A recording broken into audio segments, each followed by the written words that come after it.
Pull out a chair and sit with me a minute. The kettle is already on. This table you cannot see, the one I am sitting at right now, is the same table I have set 3 times a day for more than 50 years. Breakfast, lunch, supper, birthdays, holidays, ordinary gray Tuesdays in February. I have wiped this wood down so many thousands of times, the varnish has gone soft in the middle, where the plates always land. I fed everybody at this table, my husband, our children, their children, neighbors who just happened to knock at the wrong hour, and never left hungry. And here is a thing I only understood lately, sitting here in the quiet. I spent 50 years setting this table for everybody in the world, and I forgot to ever sit down at it myself. My name is Rose. I am 78 years old, and I want to tell you about 5 things I finally stopped worrying about. Stay right here with me. The first thing I stopped worrying about is what other people would think of me. Oh, that one had its hooks in me deep. For most of my life, there was a second person living inside my head, and her only job was to imagine what the neighbors were saying. I remember one Sunday, years ago, I had the whole family coming after church, and the morning got away from me, and I served a store-bought pie, a perfectly good pie. And I stood at this counter near tears, genuinely upset, because what would my sister think? What would they all whisper in the car on the way home? That Rose did not even bake. I lay awake over a pie. A pie. Nobody at that table remembered it by Monday. Nobody ever does. It went the same way with everything. The curtains were never new enough when company came. My hands looked too rough when I poured the tea, so I would hide them in my lap. I once changed my dress 3 times before a card game with women I had known for 40 years. Women who loved me. Women who would not have cared if I came in my housecoat. I wasted whole years of perfectly good mornings rehearsing arguments with people who were not thinking about me at all, because they were home rehearsing their own. Every single one of us was standing in front of her own mirror, sure that everybody else was watching, and not one of us was. The day I let that imaginary woman in my head retire, the kitchen got so much quieter. Now I served the store pie, and I cut myself the biggest piece, and if anyone has an opinion about my curtains, they are welcome to come hang their own. The second thing I stopped worrying about is keeping a perfect, spotless house. I come from a long line of women who believed you could read a person's whole soul off her windowsills. My mother kept a home so clean you were almost afraid to live in it. And I inherited that.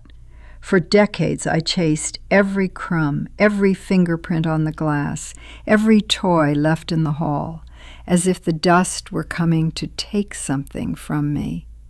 I would snap at my own grandchildren for tracking garden dirt across a floor I had just done. And you know what I remember now, all these years on?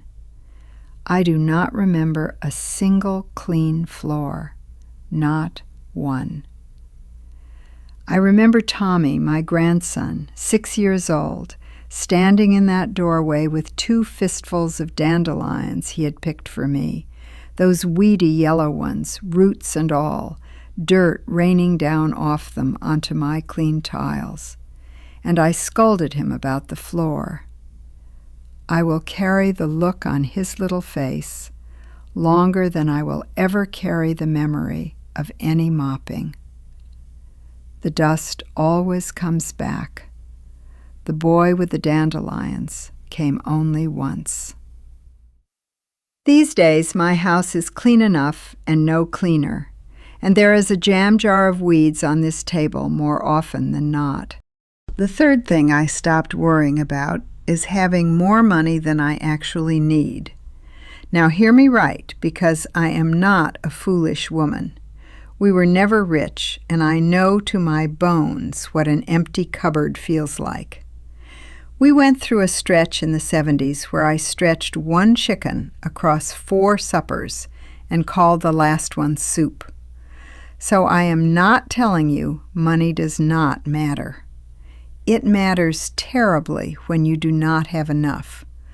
But somewhere along the way, the worry did not switch off when the cupboard got full. It just kept running, like a tap I could not find to shut. I would lie here in the dark at night doing sums for emergencies that never came, denying myself small, ordinary things, the good coffee, a warm coat that actually fit, because some part of me was still that young wife counting out the soup. My late husband used to tease me about it gently. He would catch me putting back the good butter at the shop for the cheaper kind, and he would say, "Rose, we are not in the soup years anymore. You can stop." And I could not. I genuinely could not make my hands do it. The fear had outlived the reason for it by 30 years. One afternoon last spring, I finally bought the soft yellow armchair I had wanted for 11 years. 11 years I had walked past it in the window of that shop downtown, doing the math, deciding I did not deserve it yet. 11 years. I sit in it every single morning now with my tea in the sun by the window, and I have never once missed the money. Enough really is a real amount. I just spent half my life unable to believe I had finally reached it. The fourth thing I stopped worrying about is everything that was never mine to control in the first place. This is the heaviest chair at my table, so let me set it down gently. I have 3 children. 2 of them have built warm, good lives, and one of them has walked a hard, rocky road that has broken my heart more times than I will say out loud here. And for years I believed, the way mothers do, that if I just worried hard enough, prayed long enough, lay awake enough nights, I could steer his ship from my own kitchen, as if my sleeplessness were a rope I could throw across the miles to pull him in. It is not. I learned that slowly and against my will. There were whole years I kept his bedroom just as it was, kept his place set at this very table on Sundays, whether he came or not, as if a set plate were a kind of prayer that could pull him home. The plate did not pull him home. It just sat there going cold while I watched the driveway. I can keep his place set. I can keep the porch light on. I can love him fierce and steady and leave the door unlocked. But I cannot live one single hour of his life for him, and burning myself down to ash with worry never once warmed him by so much as a degree. A mother's worry feels like love. It dresses itself up as love so well that for 60 years I never questioned it. But I have come to think it is mostly just fear wearing love's apron, busying itself in the kitchen, pretending it is doing something useful. So now I do the part that is actually mine, which is to keep loving and keep the light on. And I hand all the rest of it, the part I was never given the keys to, back to a morning I cannot see from here. The fifth thing I stopped worrying about is whether anybody still needs me. This is the quiet one, the one that creeps up on a woman after the children are grown and the husband is gone and the house gets very, very still. For 50 years, I knew exactly who I was. I was the one they needed, the one with the bandage and the warm supper and the right answer at 2 a.m. My whole worth was stitched right into being needed. And then, one by one, they grew up and grew strong and stopped needing rescuing, which is, after all, the entire point of raising them. And yet it left me sitting here, wondering what on earth I was even for anymore. I worried I had turned into a guest in my own life. It took me a long while to understand the difference between being needed and being wanted. My granddaughter does not need me to survive. She has her own apartment and a good job and a young man who adores her. But she drove 2 hours last Sunday in the rain just to sit at this table and tell me about her week and steal the crust off my plate. She does not need me.